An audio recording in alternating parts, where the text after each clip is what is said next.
We've got 3 tips to say yes to physical self-care after the loss of your baby. Stick around, we're gonna get started right now. Now, please always check with your doctor to make sure that you are clear for any physical activity. Tip number 1, add small and simple steps. This is a similar thought to our previous episode. It can be the same for physical self-care too. There can be hesitation towards taking physical self-care steps as your body has a connection with your baby. Your body was your baby's home. For some of you, your body can be a reminder of what should have been. We don't want to force you to do something you are not ready for. But when and if you are, start with small and simple steps. Like add 5 minutes of walking to your day, or do a deep breathing exercise for 5 minutes a day.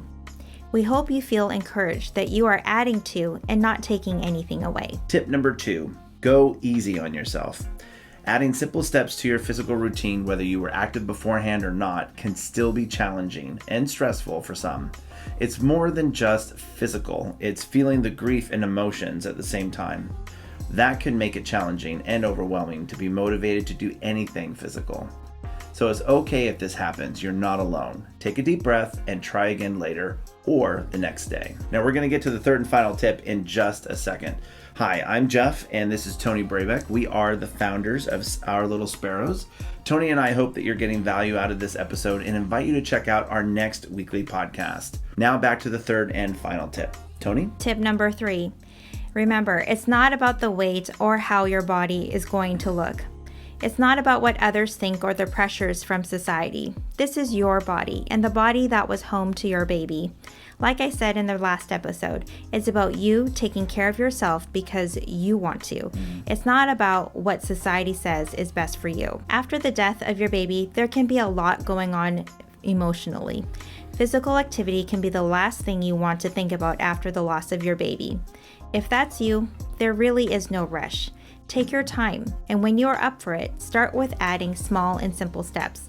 Even reminding yourself to take a deep breath of fresh air every now and then can be a good start. For others, physical activity is helpful for them in processing their thoughts and emotions.